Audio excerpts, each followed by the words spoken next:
Senator John Marty from Roseville. Had a couple of things wanted to say, but because of time, I'm going to cut it short. First, I want to thank the indigenous grandmothers from White Earth for being here and holding the ceremonial grounds. And thank you for the water protector marchers.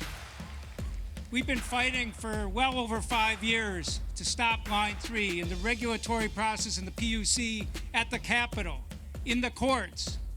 We continue to fight through rallies and protests and everything else. Speaking out, now we're asking, more appropriately, we're demanding that the governor and the President of the United States step in and block the project. We cannot relent in this request. Our future depends on it.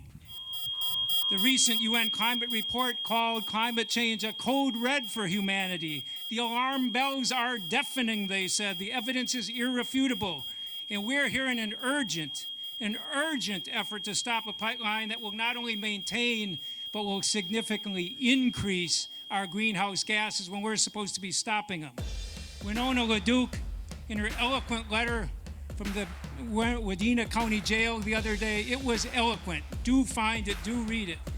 She articulated how wrong it is that our government has allowed Enbridge, a multinational Canadian fossil fuel company, to shove a pipeline down the throats of Anishinaabe people. She said, "We have tried every legal recourse to no avail. It's time that the Indian wars come to an end." And in her letter from the jail, she also declares it's time to quit fighting with Mother Nature. And she points out, you can't win that war. That's the reason we're here. That's the reason we need President Biden and Governor Walz to stop this ecocide. That's the reason we can't back down.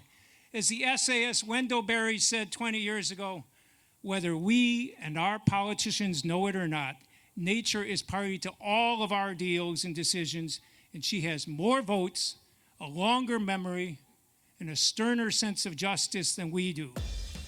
The drought that Minnesota is facing, the ever-increasing forest fires, the record heat waves, 121 degrees in Canada last month, 121 degrees. The stern sense of justice as nature is already striking back, and the blows will become ever more deadly. Whether we know it or not, as Winona says, Wendell Berry says, nature has more votes, a stronger memory, and a sterner sense of justice, and it's our children who will suffer, and their children, people who aren't even born yet.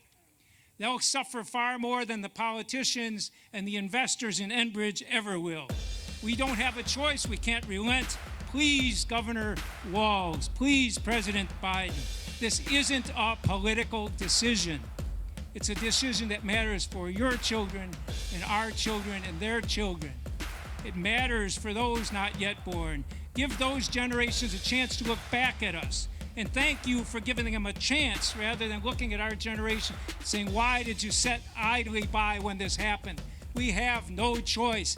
Please, President Biden, please, Governor Walz, stop Line 3. Stop Line 3.